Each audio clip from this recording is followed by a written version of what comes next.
Oh, that's hot. Fuck me right in the pussy, dude. Welcome back to Jake Plays. So online lost song. It's been a month of recording session since, a month of not recording since we last played this. Still not long enough. It's honestly a bad thing that you come to a game like a month later and still have like this anxiety. God, I've never really been a victim of anything in my life.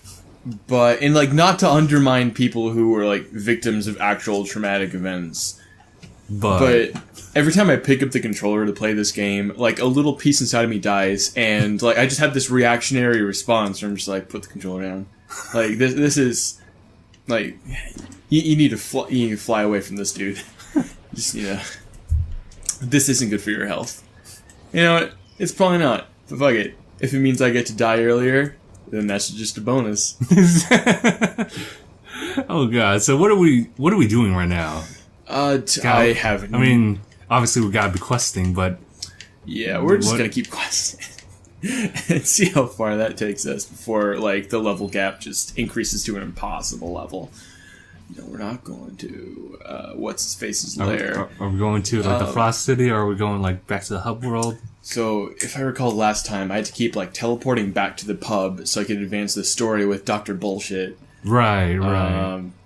This pub, right? Oh, no, Dragon Ball's over here. Oh, I see. All right, what's it? Oh, it's in our house, which... Wait, no, it's the lookalike.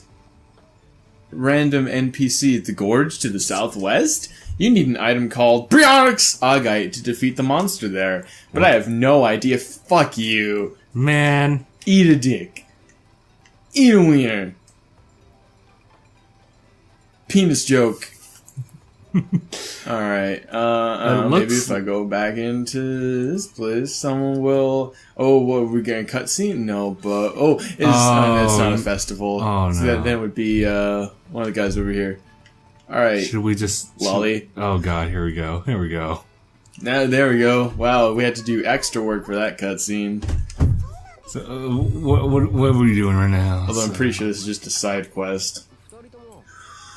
Either that or, like, just opportunity for illustration or nothing at all. Exactly. All of these side quests are just opportunities for illustrations. Kirito is talking about the unopenable door. Sounds like a... Could you just say locked door? Sounds like a Sir Conan Doyle story. Unopenable door. I've read that Sherlock Holmes. Let me explain. People discovered a door that can be frozen shut in the glacier region. Oh, maybe this does have to do with our mainline quest. So no one's able to find a way to melt the ice, and so no one's been able to go inside. Penetrable door leading to a brand new area, huh? Could just call it a glitch, and then just like exit the game and get on with their lives. Because I'm sure whatever is going on in the game is inconsequential to whatever story is actually in this game. Which, like, if anyone in the comments can remind me what binds all of these sequences together, that would be much appreciated. Because my loose recollection is there's Dr. Rainbow, and she's, like, an idol and a doctor, like a PhD doctor. Not like a, stick this needle in your butt kind of doctor. No, she's too young for that. And she's doing research on, like, the sociology of, like, Nerve Gear gaming.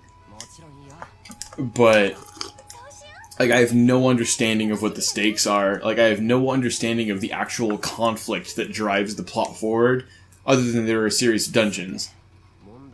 With no connecting plot. Yeah. Might be a stretch, but you think that this game has no plot? You know what? I think you're spot on the money with that one. Because honestly, this seems like kind of like a little take of their everyday life type of deal. It just so happens that some events happening, and that's the plot, if you will. But I mean, with nothing else added to it. Even the worst slice of life has some sort of conflict or drama driving the plot or some forward. moral to be obtained throughout the conflict. Like, this is not. Even Nichijou, which has like no central plot driving it, at least has all these subplots with their own conflicts and own personal stake in things that drive things in some direction or create comedy in some way. This does nothing. This is like the equivalent of playing an MMO with your friends, but all of your friends are shit. So, because that's how you're right. Anyway, I haven't been debating it since being hit. Oh, what's the hint? Yeah, they're still at the door here. Spread. We gotta hug the door. I think I've actually seen this online before. It was, alright, there's a way to open the door, and it has to incite, like, some, I guess, intimacy between two people.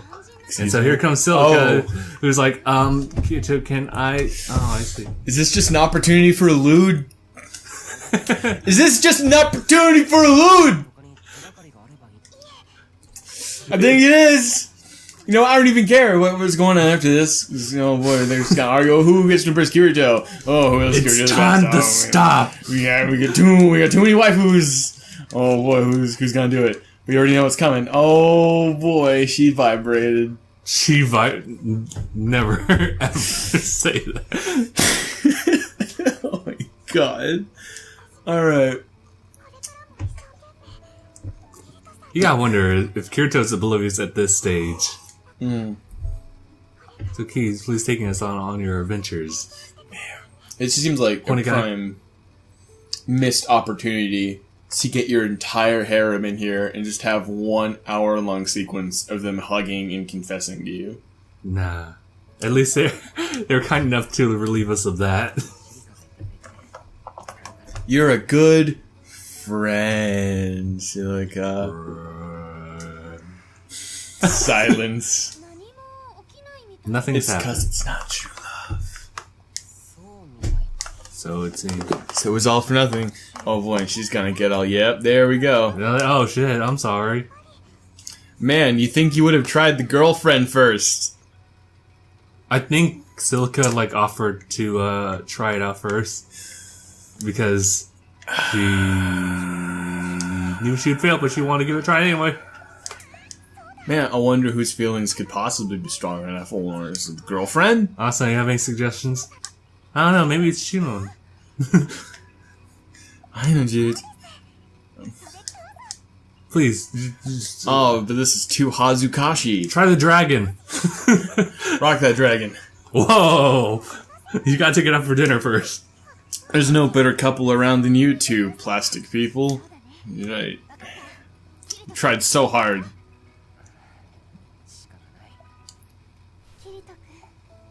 I love you. Asa, I'll put a wiener in it. Man, I can't even hear what she's saying, and those lines already sound very unbelievable. Teenage romance. Oh, too young, playing a video game. So bright. So...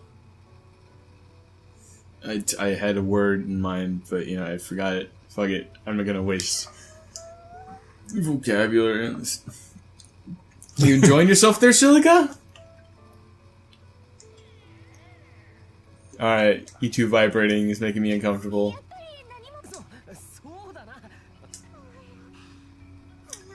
The most romantic confession I have ever heard, and the door still didn't open. Wow. Well, maybe it's because Here's a thought. Maybe it's because it's eyes shut.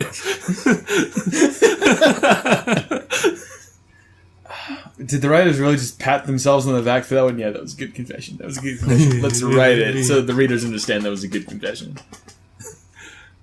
Beat red. And it's so embarrassing to watch. I can't remember the last time I felt this mentally drained. Have you, like, worked a day in your life, Kirito?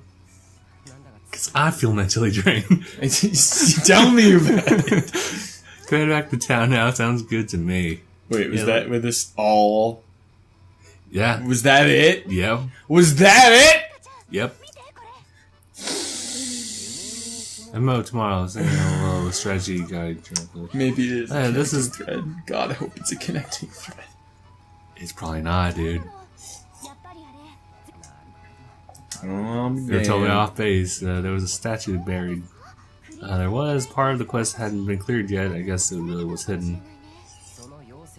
Apparently, What, you mean we clear did all that for nothing? you have to fit an item called the Song of Love into that statue, and That then is- that okay. The weirdest sex euphemism I've ever heard. So it looks like we confessed all for naught. Go man. Yeah, man, that was dangerous. Whoa, thank God we all got out of that one alive. We say forget about it. Start a new quest. Yep, Why? Why is there never any consequence to anything? it's all for the fan service. Oh, and we didn't even get an illustration out of that! What is this? No additional like item to be won over. It is just for the fans. How? You guys who wrote this game, you guys are professional writers. You get paid to do this. How do you create something this bad?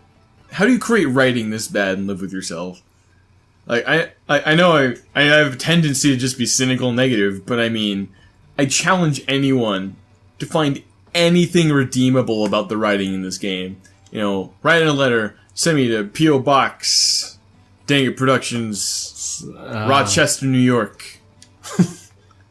Yeah, we got people over there. They'll send it over to us. We got Dragon Ball again. Oh, nice. Which odds are side quest. It's gonna be not even a side quest, dude. It's like Well, we got two side. We got his bench. Oh, actually, you know what? What's on this bench? might actually lead to something, I guess. Nope. Never mind. Nope. Was it like gonna be like a monologue of Kirito just reflecting on the things that have happened so far? Nope. No, it's always the harem. Small waifus. Oh boy, we got lewd waifu. What? Naughty acts are gonna unfold here. Alright. Oh boy, what, are you gonna confess? You confess your love? Wait, is that why you've been, like, yandere stalking him all this time?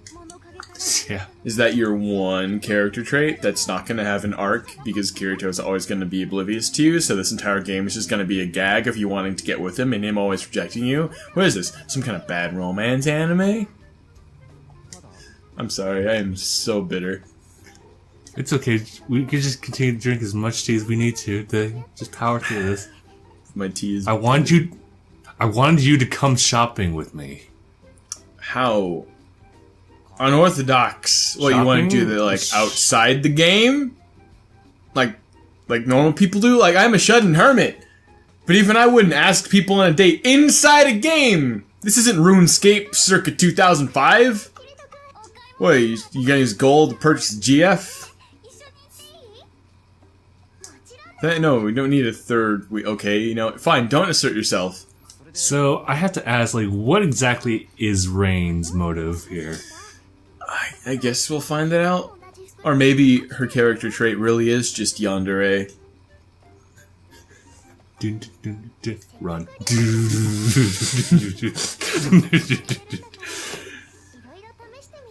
Because she kind of comes out of nowhere. She's like stalking the guys, and like maybe they brought it up in like an early episode, but we didn't care to really read into it.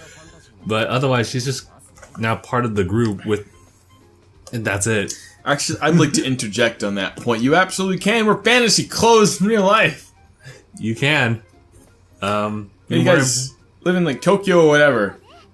Like you go to Shibuya, you go to Shinjuku, you go to Harajuku or Akibu, and bam, there's like a million different small boutiques where you can just try on clothes like this. You don't even have to make them yourself. Nice. Can you just be like normal people, please? I want to be able to like. I want to like things. I want to be able to like relate and enjoy these characters. Same here. I just can't. What do you think would draw you more to these characters? I mean, I guess like generally and specifically to each one. Well, there's so many characters, it's hard to play each one. But like giving them actual character arcs would probably be the first step. Because they just really have these one-dimensional character traits. And right now, it's just, they all want Kirito's big floppy wiener, right? Right. But they never get there, because he's with Asuna. So what do they do with that? What do you do with that as, like, the writer? What do you do with these characters that are just pretty much shelved? The first step is to not have their sole character motive be wanting dick. Like, give them other motivations in this game, or, you know, maybe, like, connect conflict outside of the game to the game itself. That way, there's some sort of, conflict and stake in the game. It makes the character seem more human. That's really it. Because, like, this game isn't, Minecraft. Like, why do I care about conflict within the game? Unless it's somehow connected to conflict outside the game. You know, this is really back to a good anime. You know, you got Madoka Magica, and you got Sayaka's character arc, right? Where she's struggling with, like, losing, like, the love of her life, basically. And so that carries through to the magical world, to the witch world. And there's this really cool sequence where it's done, like, entirely in red and black and white, where she's, like, showing off that pent-up aggression in a sphere outside of the real world. Wow. And, you know, the difference between Madoka Magica and Sword Art Online, other than, you know, Madoka Magica is good. It's really good. But they do such a good job of connecting these two spheres of reality in the world of Madoka Magica, where, like, conflicts in each world are interconnected, and that makes me more engaged with it. And it also makes the characters seem more human, whether or not we're watching them in the real world or in the magical world. Here, it's just, like, what people in suits think horny teenage boys want to see. It's just, like, the narrative equivalent to edging. You know, where you're jerking your wiener right off, and then you wait until you're right about to come, but then nothing comes out. Oh god. That's this game. Oh god. Well, I think we pick up the conversation in the next episode. Let's end that right now. Alright, we're ending the episode here. So thank you guys so much for watching this episode of DangIT Sword Art Online Lost Song. We'll see you guys in the next one. #bye. #bye.